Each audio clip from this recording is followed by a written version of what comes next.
안녕하세요. 맞벌이 부부를 하고 있는 결혼 3년차 여자입니다. 엄밀히 말하면 맞벌이 부부를 하고 있더니 맞겠네요. 최근에 도무지 나아질 생각이 없는 상황 때문에 9개월 전 재택근무로 전환되었고 회사 사정이 나아지지 않는다는 이유로 권고사직 요청이 들어왔어요. 이 사태가 끝난 후 상황이 나아지면 다시 부르겠다는 약속만 굳게 믿고 있는 상태로 기약 없이 기다리고만 있을 수밖에 없었어요. 갑작스럽게 원치 않게 잘 다니고 있던 회사를 못 다니게 된 것보다 집에 있게 되면서 받게 된 스트레스가 너무 크네요. 사실 회사에서 아직도 일을 하고 있었다면 이런 곳에 제 사연 하나 보낼 일 같은 건 당연히 없을 거라고 생각했어요. 출퇴근하는 지하철에서 듣기만 하다가 직접 제가 사연을 쓰게 되다니 정말 상상도 해본 적이 없네요.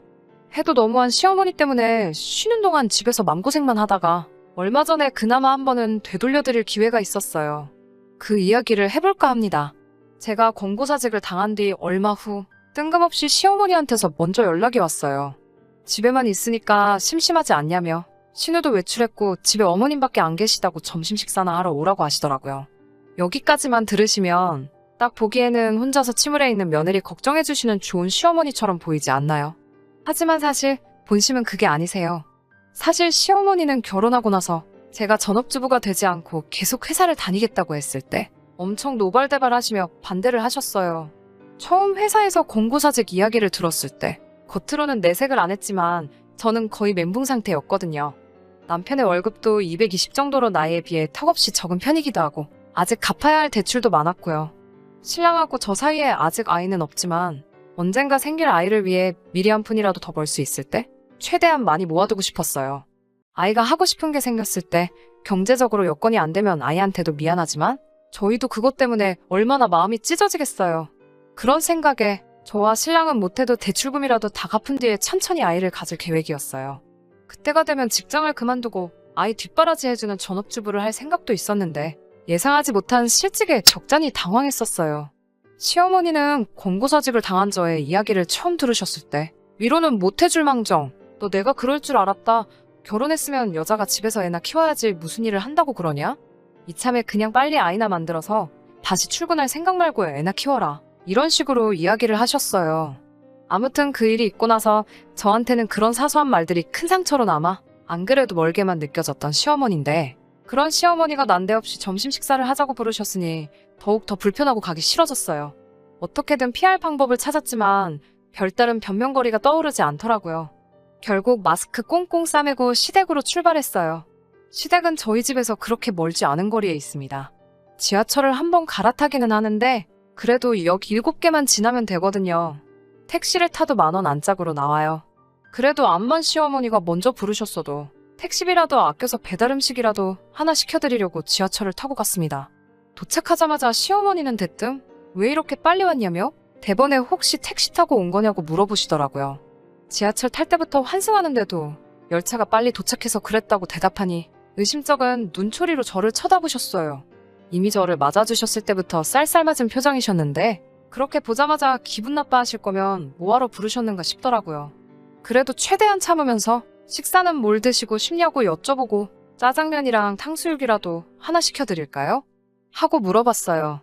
시어머니는 그 말에 너는 이제 돈도 못 벌면서 무슨 탕수육 소리를 하고 있느냐면서 밥 차려줄 테니 식탁에 앉아있으라고 하시더라고요.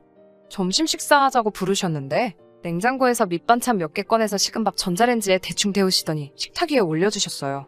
밥은 언제 하신 건지 누래져서 냄새까지 올라왔어요.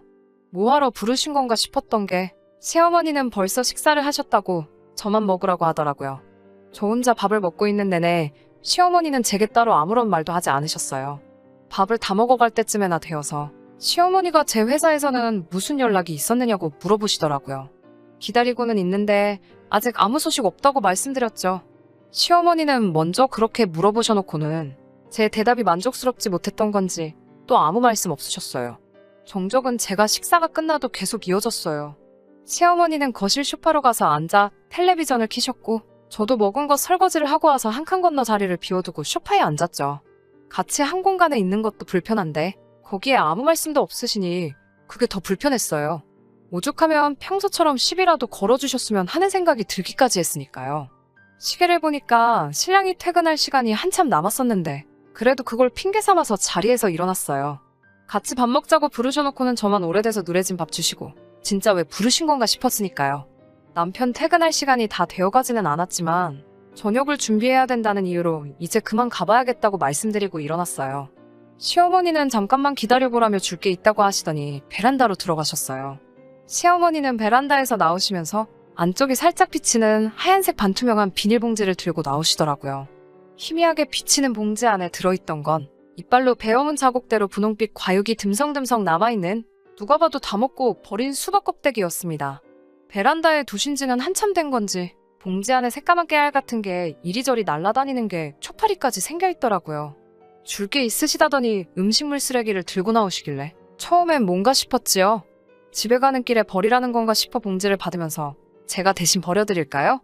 했더니 시어머니가 오늘 저를 부른 본심을 드러내셨어요.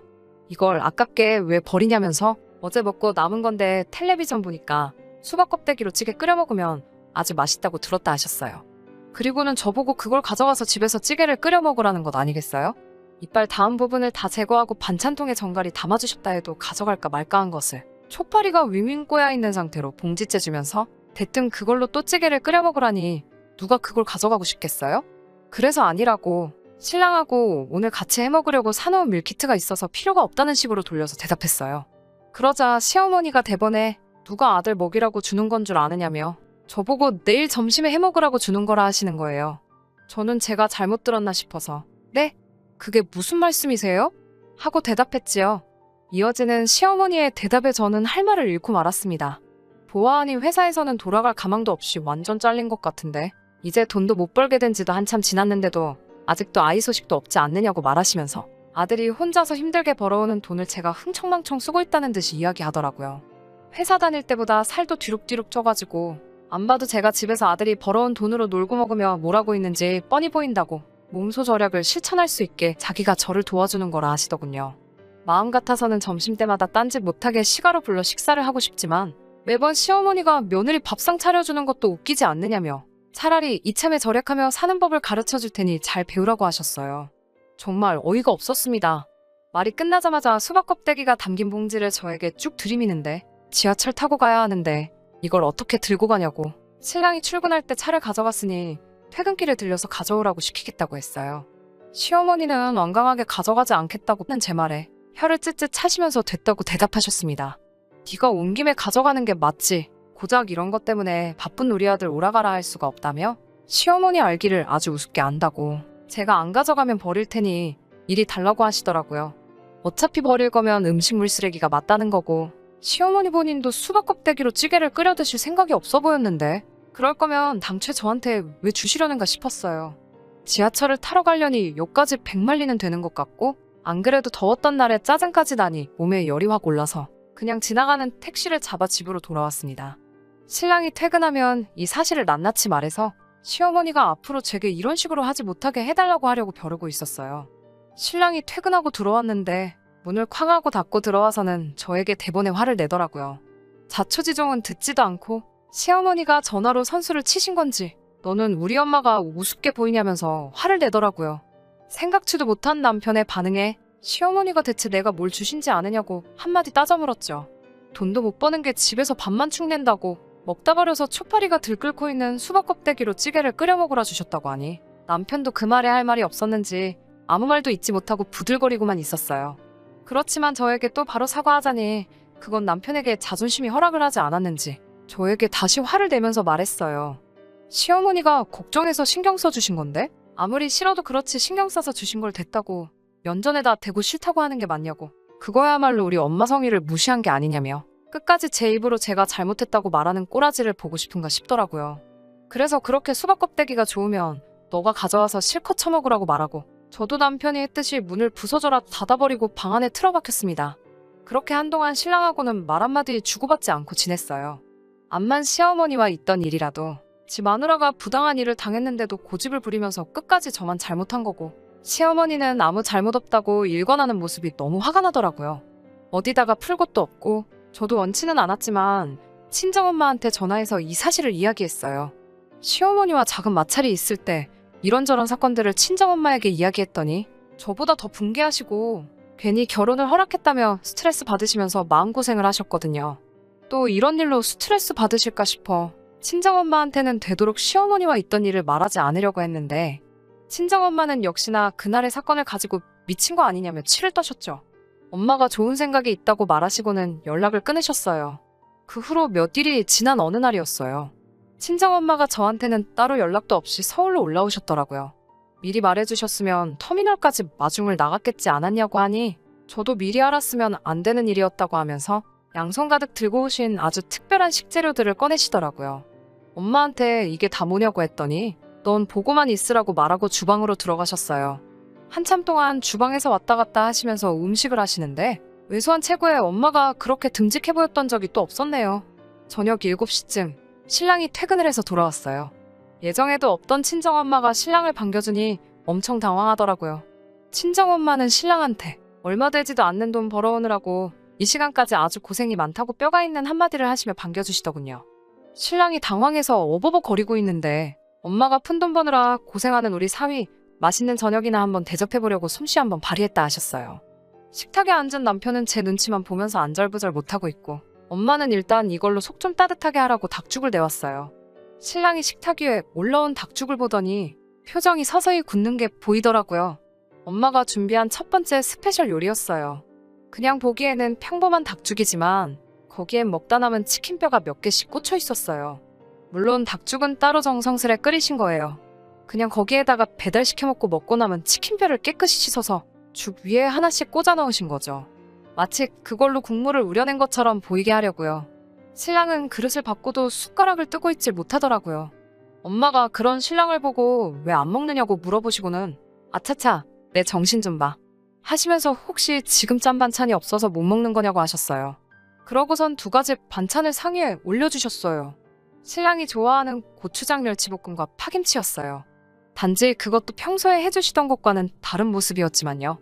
멸치볶음은 사실 멸치대가리 볶음이었어요. 멸치 똥 떼면서 따로 모아놓은 멸치대가리만 가지고 따로 해주신 거예요. 손질하신 제대로 된 멸치로도 따로 멸치볶음을 해주셨고 그건 나중에 저희 먹으라고 냉장고에 숨겨서 넣어두셨어요. 파김치는 얼마 전에 친정엄마가 집에서 파김치를 담그고 나서 오늘을 위해 파뿌리만 따로 모아두셨다고 하더라고요. 그걸 오늘 가져오셔서 새로 빨갛게 묻혀놓으신 거예요. 하지만 행여나 먹다가 돌이라도 씹을까봐 제가 보는 앞에서 파뿌리 하나하나씩 정성스레 씻으신 거였어요. 엄마가 할 때 그건 저도 하나 먹어봤는데 생각보다 엄청 맛있더라고요. 표정이 일그러져 음식 한술 못 두고 이러지도 저러지도 못한 채 당황하고 있는 신랑을 보니까 속이 뻥 뚫리더라고요. 어머니는 왜 한 숟가락도 뜨지 않는 거냐며 아직 메인 메뉴가 남았다고 하시고 갈비탕을 올렸습니다. 이것 또한 똑같이 LA 갈비를 사오셔서 살코기 부분만 따로 발라내고 뼈와 뼈에 붙어있는 살만 모아서 따로 끓이신 갈비탕이에요. 고기는 따로 양념을 재워두셔서 냉장고 구석에 숨겨두셨고 모레쯤에 간이 잘 배면 그때 구워 먹으라고 하셨어요. 겉보기에는 진짜 남은 음식으로 만든 것처럼 보여서 그런가? 이건 역시 한술 뜨지도 못하고 어쩔 줄 몰라 하는 신랑을 두고 엄마가 한마디 하셨어요. 육해공이 한 상에 다 올라온 진수성찬인데 어찌 밥을 먹지 않고 있느냐고 물으시면서 혹시 시댁에 계신 부모님 생각에 못 먹고 있느냐고 물어보셨어요. 식탁에 차려놓은 음식을 다시 냄비에 부으시더니 친정엄마는 남편에게 사위가 그렇게 효자인지 몰랐다고 그 벌이로 시댁에 용돈하기도 힘들 텐데 이참에 자기가 한 상 차려놨으니 시댁으로 음식들 싸가지고 가서 같이 먹자고 하셨어요. 그렇게 아무 말도 못하고 있는 신랑 데리고 시댁으로 쳐들어갔습니다. 차 안에서 저보고 도와달라는 식으로 저를 쿡쿡 찔러대는데 저는 일부러 모르는 척 했어요. 시댁에 도착해서 초인종을 누르니 남편은 문 앞에서 안절부절 못하고 있더라고요. 시어머니도 문 열어주고 깜짝 등장한 우리 엄마를 보더니 무슨 일인가 당황하셔서는 돌처럼 굳어 계셨어요. 친정엄마는 시어머니께 사위 생각이 나서 음식 좀 해봤는데 사위가 워낙에 효자인지라 사돈어른 생각이 나서 숟가락을 못 두고 있더라며 그래서 다 같이 먹으러 왔다고 하시면서 문 앞에 서 계신 시어머니를 밀치고 안으로 들어왔어요. 조금씩은 음식들을 다시 데워서 상위에 하나씩 올려주시는데 시어머니고 시아버지고 음식들 비주얼을 보더니 말을 잇지 못하고 이게 뭔가 쳐다만 보고 계시더라고요. 저는 엄마가 조리하는 과정을 다 지켜봤기 때문에 맛있게 먹을 수 있었어요. 보기에만 음식물 쓰레기를 재활용한 듯한 음식이었지. 전부 정성스레 준비하셨고 맛도 좋아서 먹는 데는 아무런 지장이 없었거든요.